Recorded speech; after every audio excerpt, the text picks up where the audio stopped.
Welcome to the Empowered Team podcast. I am your host, Kari Schneider, and I'm so excited to be here with executive coach, this leadership phenom, Valarie Sandjivy. She is with us here. She has a plethora of experience, 20 years of experience, over 20 years, being a business leadership mentor. She's that person who gets to coach the leaders, coach the businesses. We come from the same vein. We have a similar heart. It seems like she has a company that is called Ellipsus, and she helps C-suite leaders, entrepreneurs, and those overachievers, just like we all are, to lead with emotional intelligence, adaptability, and innovation. I just love that. I know I can't do you enough justice here in how I'm describing you. Tell us a little bit more about what you do and how you got started. Yeah. Thank you, first of all, to have me in the show, Kari. Yeah, there is so much. There is so much we can say. We were just discussing, and there is so much we can say about us.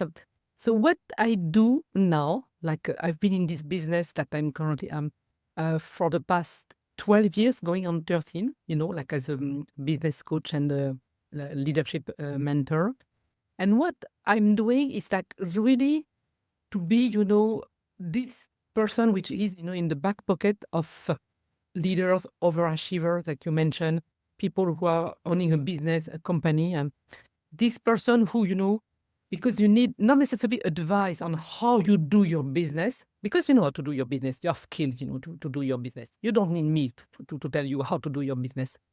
But it's to be this person who is going to hold the space so we can share things about, the journey of a leader, the journey of a CEO, the journey of, it's lonely at the top. We hear that a lot, the journey of a athlete, the journey of the higher achiever.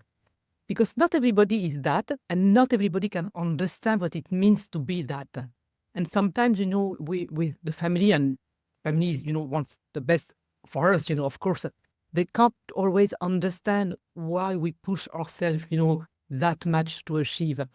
And it's not because we push ourselves, but it's not only about that, because really we have this vision, we want to achieve something, not necessarily to prove, but because we have that in our genes, and we know it's possible and we want to make it happen. And then when it's happening, then we want to do something else, because that's what it is, the definition of higher achiever and leader. So that's why I want to be this person, because I didn't grow, up with having this person, not in my family. We are not entrepreneurs in my family. I was the first one. So to find, this space, as I said, not to tell you what you have to do, but just, to hold space about what is going on and why it's okay, and how to see with a different perspective. That's really what I'm bringing to the table. I love how you've described that with it's lonely at the top. There are different perspectives, and sometimes the people around you don't understand the drive. They don't understand the intensity. And yet some people who look at that kind of drive behavior, they look at it and wonder, well, is it ever going to be enough? Or why do you keep pushing? Or why do you go for this so much? And yet for the person who's in that role, that leader or achiever, for them, it's like, because I can, because it's possible, because that's the most irresistible thing ever. Not because nothing's ever good enough, but rather because this excites me to see what else is next and what else is possible. That's just, it's so cool how you've described that people who are in those roles, they can tell that other people around them sometimes don't get it. And that can be challenging. That can be painful. Yeah. And it's not like you said, it's not because it's not enough. It has nothing to do with that. And like you mentioned, and I love that as well, because that's the way I say it as well, because it's possible. So what else is possible? And that's the part of the innovation part that I want to bring as well. What else is possible? Because, like the way I say it as well is like, we are never arrived on a leadership journey, on a CEO journey, on higher achievers. We are never arrived because there is no final, there is not finish line. There is none. Because there is always, something to experiment, something to I was going to say to conquer, but not in the bad way. Like, because it's like there is a field of possibility, there is so much creation that we can do. So why should I stop playing? Yes, I love your contrast there. It's not necessarily conquering, it's that there's so much possible, and to me that looks like the difference between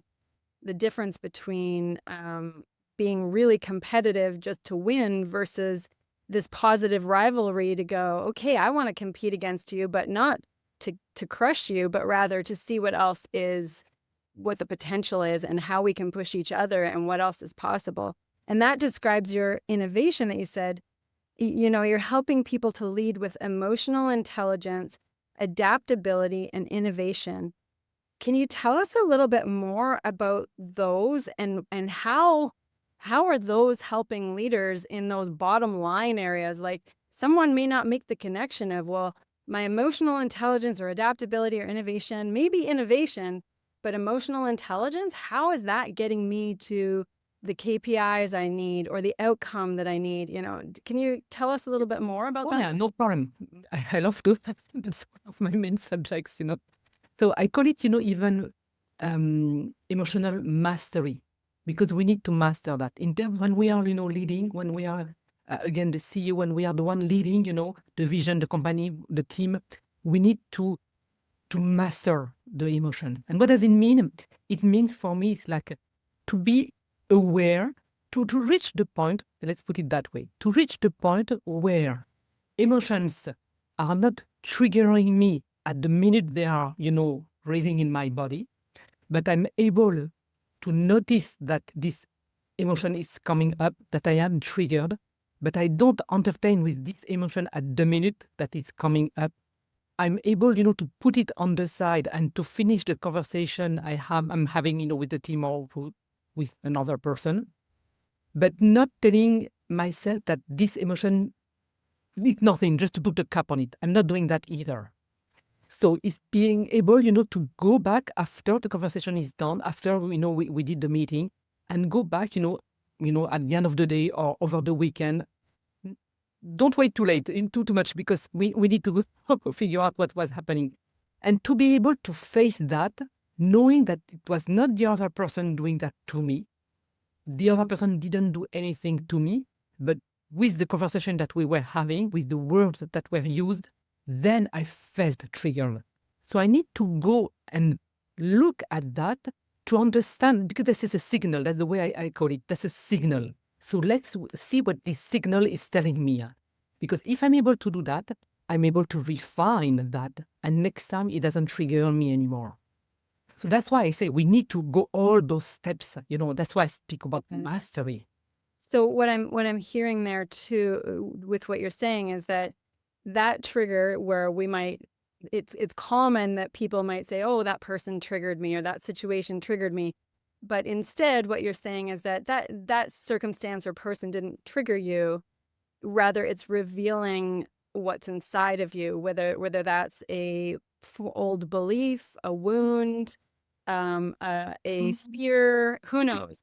That it's revealing something inside of you, and that's what's to be either, it sounds like you're describing maybe processed or just understood. It doesn't even mean that it has to be anything too in depth, but just to be able to understand.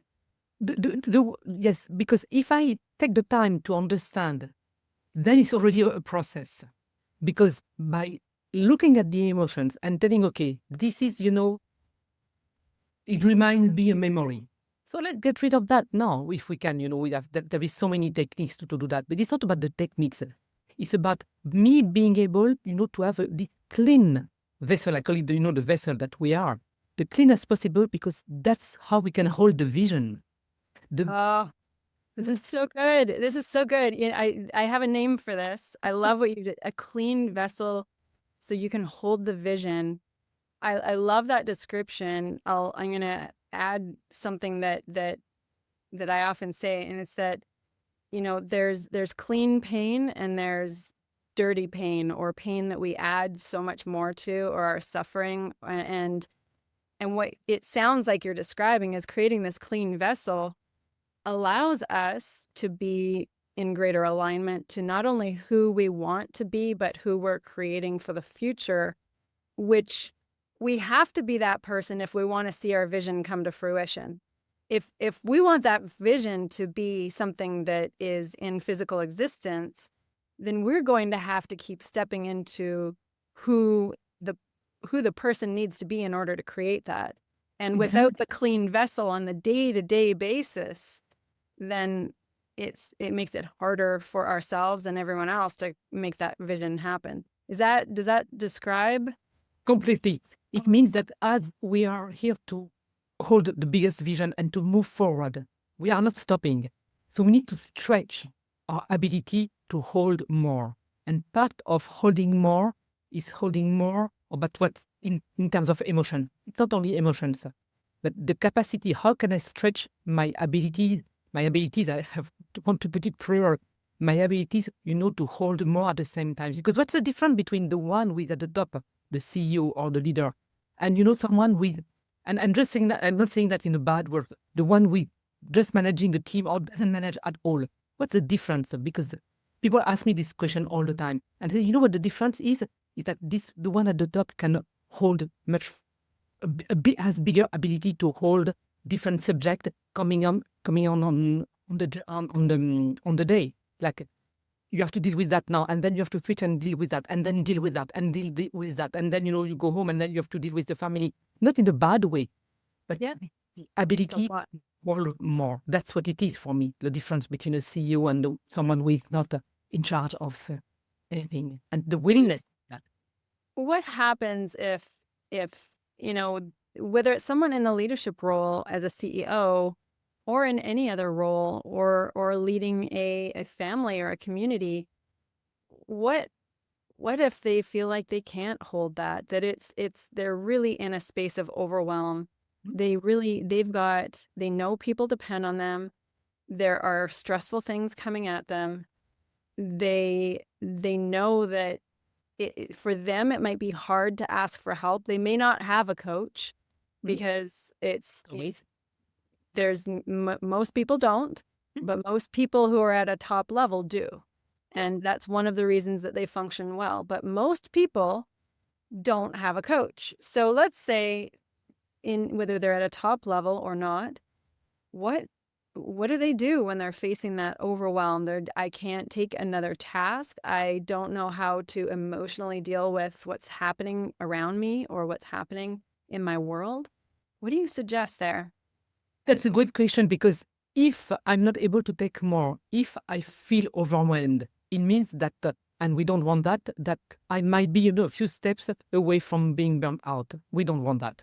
Nobody wants that because he's ugly. And when you get there, it takes a long time to come back, So what do I need to do? First of all, what I like to do, because I didn't always have a coach, on my side. I didn't have the right person, to tell me, okay, how to do. Because you have so many coaches, telling you the strategy, telling you so many things. That's never what I was looking into a coach. What I was looking into a coach is the one not telling me what to do, because I know what I have to do. I don't need someone to tell me that. But to be able to help me refine what I don't see. So what we can do when we are alone, because like you said, some people don't have, necessarily someone in their back pocket or a coach.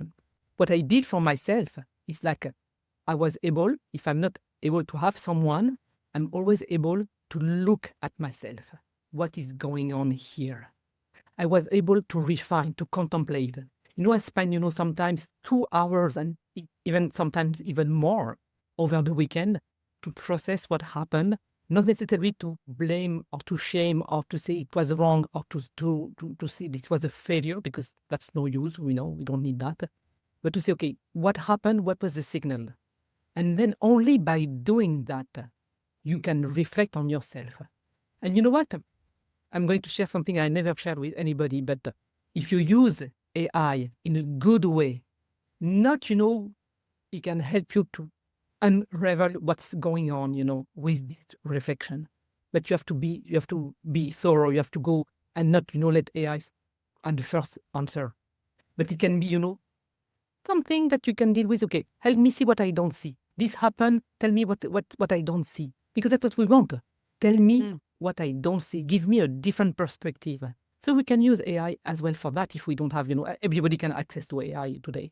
But if I don't have anybody, that's what I would do, reflect, have the strength and the courage, because we need courage to face what happened, see that, and even, you can ask friends, this happened, today at work. I don't ask you, to solve that for me, but did you see me, in a situation where this happened to me that I don't remember? Because friends, they have a lot of information on. Yeah. You can ask your family, not again to solve my issue, not necessarily for advice. Tell me if this happened, what I'm telling you the story, I'm going to tell you the story. Tell me if there is, something similar that you remember, but I don't. And then already you have two signals. Say, oh, okay. So what is the common points? What is the common thread? And then you start to pull the thread. You can do it by yourself. I do it mostly by myself now. I don't know. Yeah, it's a powerful exercise, that self-reflection, that turning the mirror on yourself and going, oh, here's what I wasn't looking at, and this is powerful. Now, you've mentioned exercise now. Not to blame ourselves. No, with grace. Yes, with grace. Always. Yes. And I think that there can be high achieving patterns of beating ourselves up, of making something that didn't work, making ourselves wrong, as that being a fuel. Maybe it's from past patterns, who knows? But that is the self-reflection practice is one that is curious and observational and has love and tenderness in that process. Now, that's what AI holds typically, if its instructions are of that sort. So if individuals can do this, what's the nuance that you as a professional are bringing to the table, and what's to stop the world in the next year from replacing everyone like you with the reflection of AI? Like, what does that look like to you? What makes you different, or anyone in your type of role different? Yeah, that's a great question. For me, I'm not going to say that AI. I'm going to say that AI is going to replace, of course, and take over some of the jobs, some of the work, and even in the leadership, and even in the mentorship, and even in the coaching. And we need to be okay with that. For me, the difference is like AI always try, if you look at that, to try to be, always positive and try to give an answer even if there is no answer. So he's always trying, and that's the way I challenge it, Don't try to give me an answer just to give me an answer. That I know I don't need that. So I'm training, AI, my AI, the way I speak with it. Now, don't give me an answer if you don't have one. So now he starts by telling me, okay, I'm not trying to give you an answer, but this might be a perspective. And that's what we need, from the human being. Show me a perspective, because you have that, that I don't see. And because the difference with AI, that I truly believe that we have human being, is like when we have this clean vessel, you can connect to something which is bigger.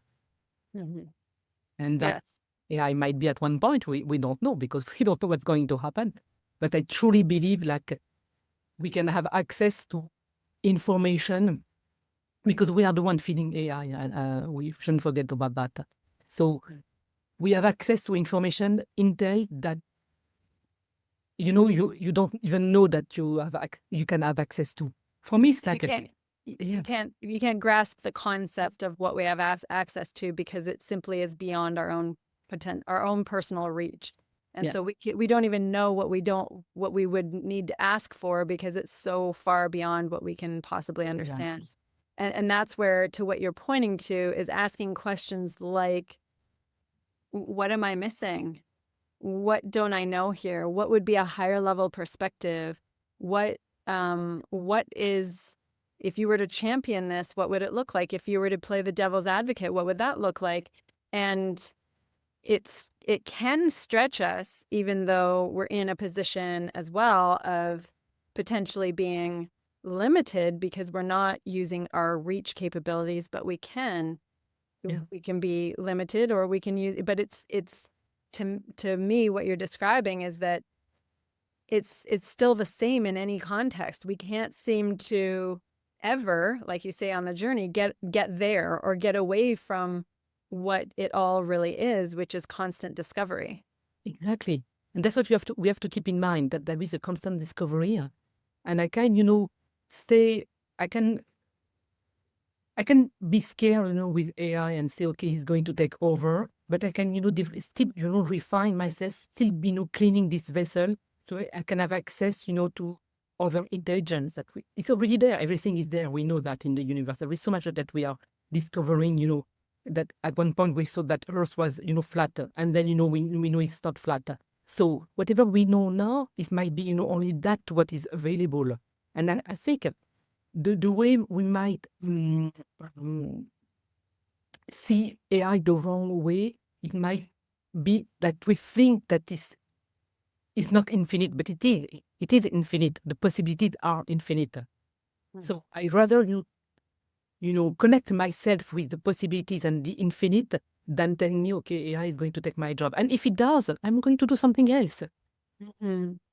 Yes, and I actually I love your perspective on this, because I do hear a lot of the challenges that people are facing, which are that, there is fear. There is, well, it's the worst thing. It's going to do this and it's going to do that.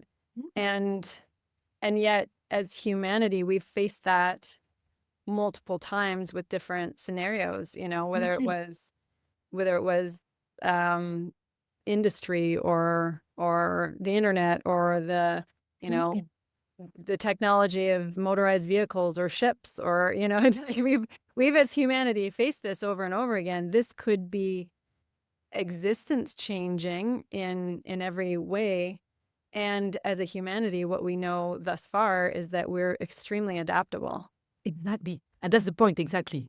It's like, because we need, and even more for leaders and CEO, to focus on being adaptable. If I am, focusing on the frequency of being, adaptive, then, because the strongest species are the one who can adapt themselves. Sometimes you go and you have, big buildings and everything, and you see this little, grass, growing in the middle of the concrete. You don't know how he put, the roots. You don't know where it's coming from, and then he's growing. That's how we should see ourselves. Even in the middle of the concrete, I can grow myself, because I'm not focusing on what is impossible, but I'm focusing on what is possible. Really, that's a frequency thing. What is possible? Like me, I can give an example, because that's what I lived in my life. I was so much focusing at the beginning of my career, because I spent 20 years in different corporate settings up to C-level. I didn't mention that, but that's where that happened. I was focusing more on where am I wrong, on the wrongness frequency. The day I shifted that and say, okay, it's not about focusing on what is wrong, but it's focusing on what is possible, then it shifted, within me. Within the minute, I'm telling you, within the minute it happened. Yeah. Because I'm not trying to find anything, what is wrong with the problem. What is wrong with this supplier? What is wrong with this client? No, there is nothing wrong. What is possible? And already by doing that, we are focusing on, we are changing. We are becoming adaptable. And with AI, we can say what is wrong with AI, or we can say what is possible, and how can I, adapt myself to AI. And then we are going to grow together. When you say, this adaptability frequency and just how different it is, and you describe it as changing for you immediately, in the moment.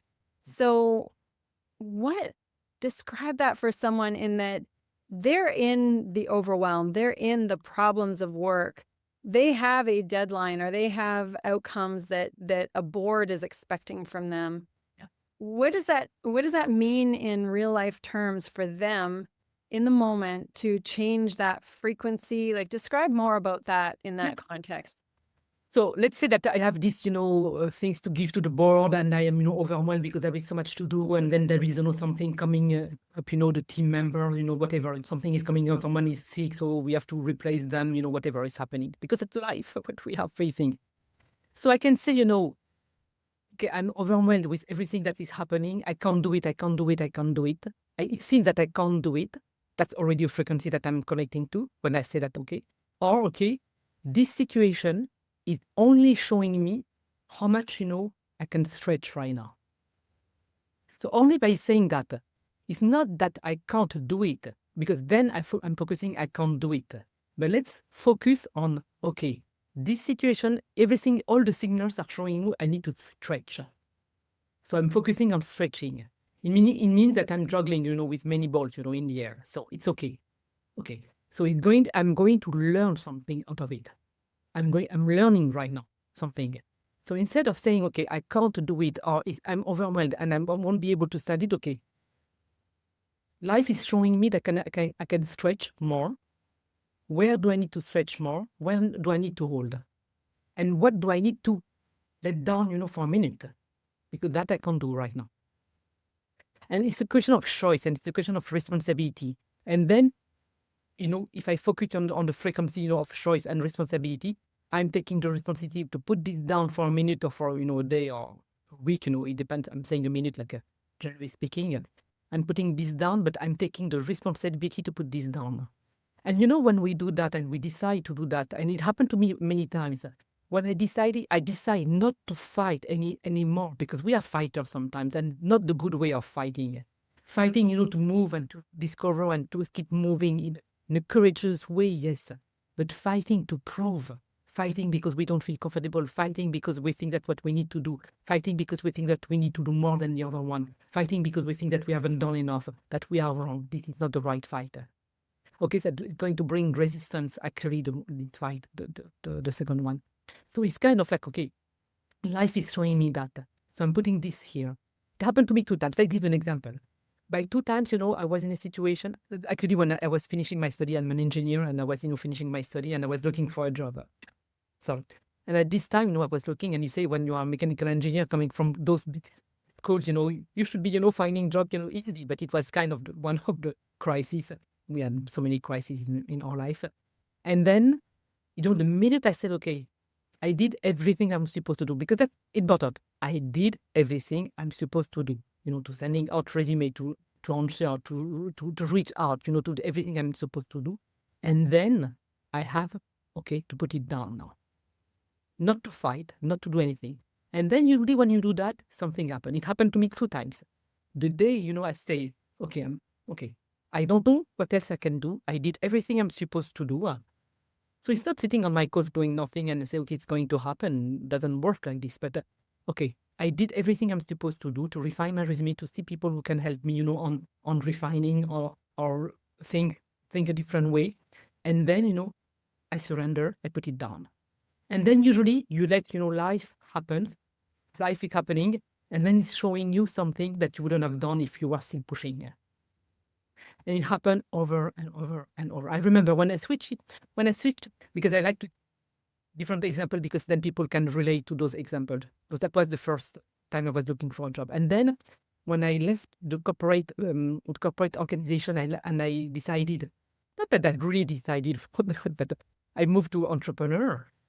I remember, I did everything again, reach out, building, the offers. What am I doing? What I'm offering. Okay, let's bring everything clear. And then I remember at one point I was, okay, I don't know what I can do anymore. So I dropped everything. I was laying on my bed. It didn't last long. 15 minutes. I can tell you, because I will remember all of my life.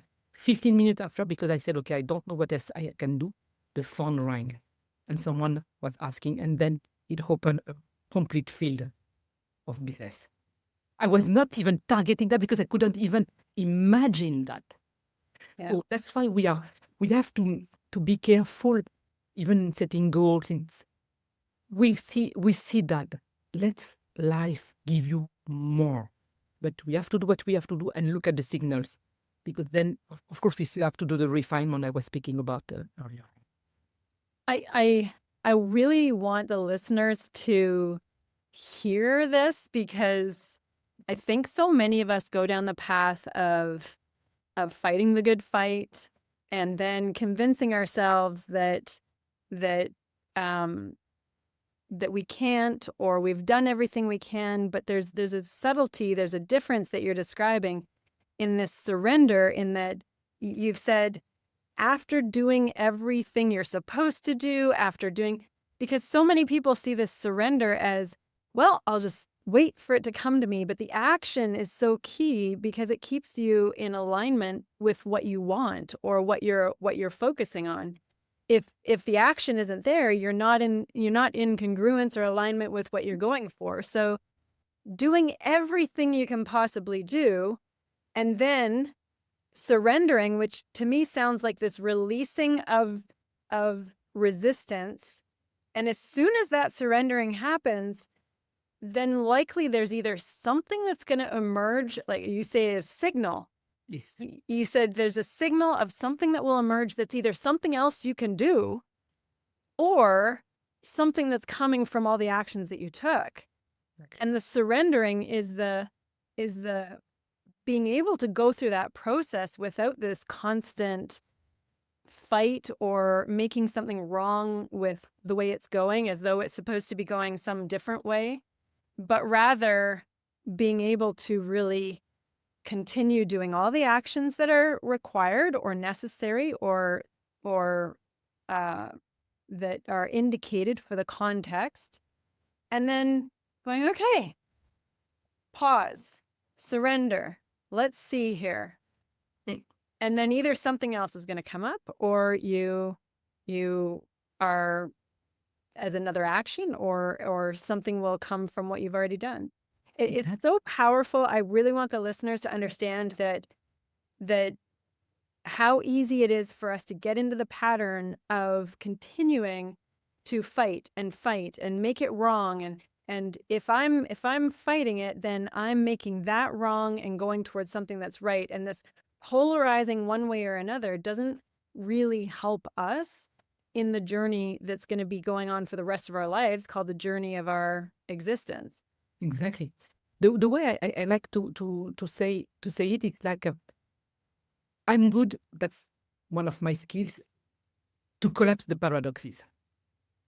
I'm good at that, because my life showed me so many paradoxes, all of my life. So I said I might have a skill over there to empower. So no, I know how to do that, to collapse the paradoxes. So the paradoxes that we are talking about now is like, I need to be in my masculine energy in order to do everything that I'm supposed to do, to bring the structure. And then I need as well to listen to the feminine part, which is, more, okay, what are the signals? What is the life is showing me? What is my intuition telling me? Because we can as well, take this into action and into consideration. And because I have both, then I'm here and not here or here. I'm right in the middle, having the nice combination of the structure and the intuition, the idea, and everything else. Oh, I love it. I love it. I love it. You've just given the example of masculine and feminine, which are within us all. Doesn't matter whether male or female or any gender. But this is just so powerful. I hope everyone's hearing that it's not the masculine, feminine. It's bringing both together. It's not the right or wrong. It's bringing both together. It's not their opinion, that opinion. It's bringing both together. And this is what my words that I use for this, what you're describing, is holding, and not my words, but a description that I use, is holding space for two things to be true at once. Yes, exactly. And that right there, every business needs more of that. Every human needs more of that. The world needs more of that, to be able to hold true that two things can be true at the same time, or activated or acting at the same time, because that's just the way the world works. Yes. Act as though one is only true at one time really does our ability a disservice in the world, because that's not how anything works. No, nothing works like this. Nothing works like one. Everything works like two being unified and doing one. That's what it is. The world is about that. And when we speak about surrender, because maybe the listener wants to hear about that, it's like the mind trying to push and to fight and say that we haven't done enough, and to surrender to life energy. That's the way I call it, because for lack of other words, the energy which knows better, that is a better intelligence than our mind. Our mind is good at doing things, and we have to let him do things that he's, supposed to do. Let's think, let's calculate, let's be able to read, the numbers, when you're in sales or anything. You have to be able to do that. You have to, your mind needs to bring those skills. But then the combination is like the mind has the tendency to think that he's in power and to think that he knows better, but he sees that for everybody, it's for everybody. But, Yeah. but the surrender is, okay, I did everything I'm supposed to do, but then I'm letting this bigger intelligence. And then we have this, again, this combination, the mind and, the biggest energy. I call it life energy. And that's where it is as well. Always, the collapsing of the two truths at the same time. We don't have to kill the mind. We don't have to kill the ego. Actually, we don't have to kill anything. We don't have to suppress the emotion. We don't have, to heal. We don't have, there is nothing wrong. And if the world can understand that, it's like there is nothing wrong. Everything is perfect the way it is because it's showing us something. And I'm not saying that for people who are really going through biggest trauma, abuse or anything. I'm not saying that for those people because it's not, the target people that we are talking to. But it's like everything is supposed to tell me something. What is it telling me? And the mind wants to see that where we want to see that. And again, we are collapsing. And honestly, like I think that what you're saying is so powerful because it brings us to a higher space of observation. And there's a term that I loved that I learned years ago called super thinking. And it's just this realization that, wait a second, there's going to be lots of thoughts that we have. There's going to be lots of conscious thoughts that we create. And then there's going to be our ability to observe all of that going on and the knowledge that we're observing that like there's layer after layer after layer of if we can go up and not just believe a little thought that we have and be able to do all that. And that it's this version of ourselves that we often are not honoring. And this conversation, this is quite literally how any of us can find not only our greatest ability, but more peace, just more peace. And even for you said, this isn't the context of somebody being in an abusive scenario, but even that you described, the mind says something and the mind might say something like, freeze, don't move. You're in a threatening situation.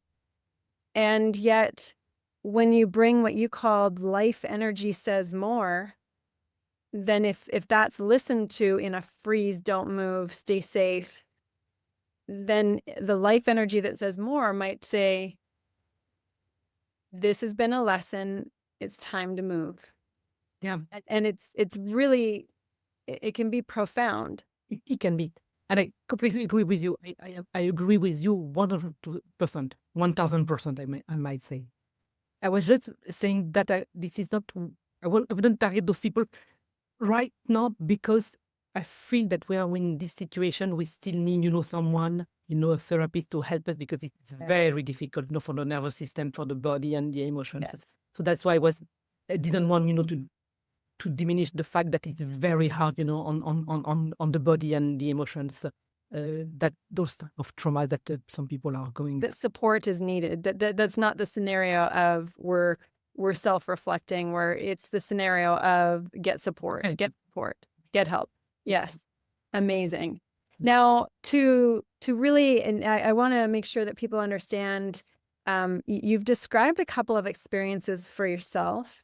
And you talk about presence and coherence, and I'm hearing that in everything that you describe. What if there are, let's say there's a leader and they're just not sure how to continue to be present.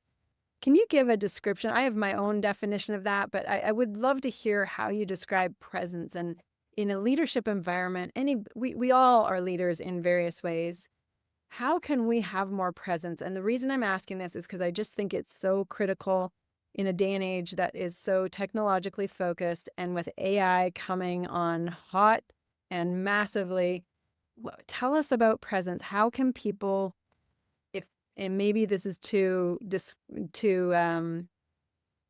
linear, but if there were 3 steps or one way, how can somebody cultivate greater presence or practice presence?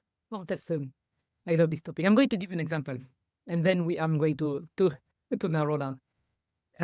The other day, I was going to a restaurant, and I was with a friend, and it was hot, so we could eat on the terrace. So I'm going to the front desk, and I'm saying to the guy who was, there, okay, we are 2, and we want to eat outside.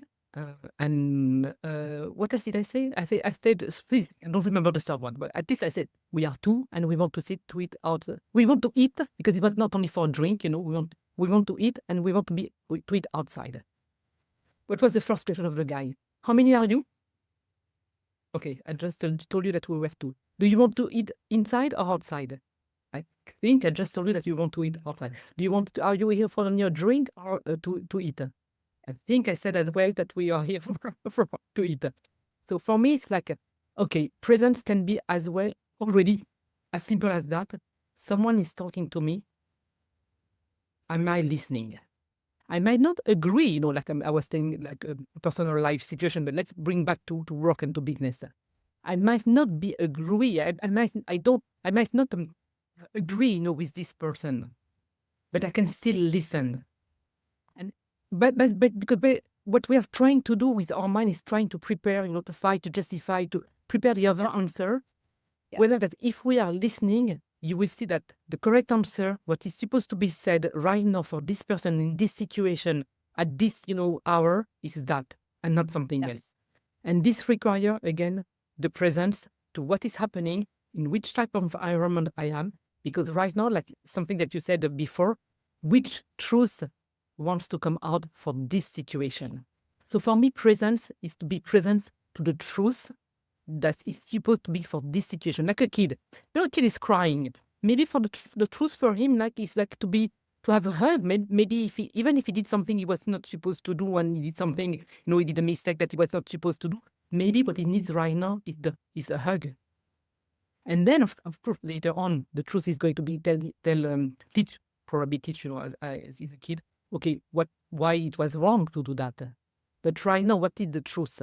But to be able to do that, it's like I need to be here 100%. I shouldn't, be thinking about what's going to happen, after the call. I shouldn't be thinking about what I have, the to-do list I have. And then, that is the last weekend, I still remember, what I was doing. No. When I'm here, I'm here. I'm not thinking that if the phone rang, I'm not listening to the phone. Except, of course, if there was an emergency. I said my phone is on for that, and I would have told you, Kari, I might have an emergency. But this is not the situation. But to be here to what is going on. I can be in a room full of people and see everybody, and I can tell you which one is listening, which one is receiving something out of what I'm saying, and which one is like thinking of his to-do list or whatever is going, how he can escape. I love your description, and I love the story of the first drink. It's so classic. There's there's 4 words I use to describe presence, and you just nailed them all in everything that you've described, and the truth, like bringing in the truth of the context. I don't use that word, but it really encompasses everything. The 4 words that, and the thing you described so well too is captivated. You're captivated by that person or the situation, as well as connected, as well as calm, as well as curious. It's like that. It's like, though, if those were the ingredients and presence was the final product, and I would love to add in your truth, because it's the interest in looking for a truth, not just your own. Not the truth, a truth. For this moment. Truth. Yes, a truth in this moment. Really, really powerful. I love this conversation. It's so powerful. I think that people need to know a little bit more about you, they can find you on ellipsis.com, but that's ELLIPS.US.com, correct? Okay, Exactly correct. ellipsis.com. You're on LinkedIn, and that's Valarie Sandjivy. And you are on Instagram, Valarie_Sandjivy, and you are on Facebook, Valarie.Sandjivy. And you also have an assessment that people can do. Where would people find, or is there a link that you can send us? We'll put it in the show notes. Okay. People Okay. can do assessment because you have, what does this assess exactly? Tell us about that. The leadership? Yep, definitely about leadership. So there is a free assessment. I'm going to give you the link so people can just click on the link and it's free, like I mentioned. So it's an assessment about the 4 pillars that is the foundation for leaders. You know, that's the way I break it. So this is the masculine things, like we are building the foundation, and then which is on top of it, which not a pillar, but like what can come in if I'm holding the foundation. So the assessment is about those 5 things. So the 4 pillars are: how can I lead myself? Yeah. How can I lead others? Emotional mastery and soul care. Because if I can master all of that, then, you know, of course, I have the foundation. And what the foundation is for is to bring, like I'm working on my vessel. So then something, a higher intel can come in. Amazing.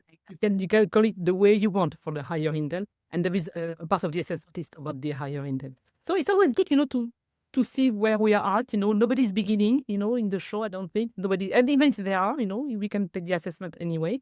But what I'm saying is that we are never right, and it's a way to refine. Yes. Okay, not an assessment was going that, because of course we all took assessment already, but let's refine now. Where is the signal? It really speaks to what you said earlier about self-awareness. This is a way to just have some gentle self-awareness, and then that ends up being the tool for a much cleaner or more expanded version of yourself. Really, really powerful. Always. Well, I cannot tell you how much I appreciate this conversation. I think it's wonderful. You are just a gem, and it's like a breath of fresh air, you being with you. It's so wonderful. So thank you for sharing all your wisdom with our audience. And I hope people look you up, do your assessment, and find you on all of the places where you're available. And thank you. I'm so grateful to have you with me. Thank you, Kevin. And I think we share a lot of common things. I really believe that. Amazing. Thank you.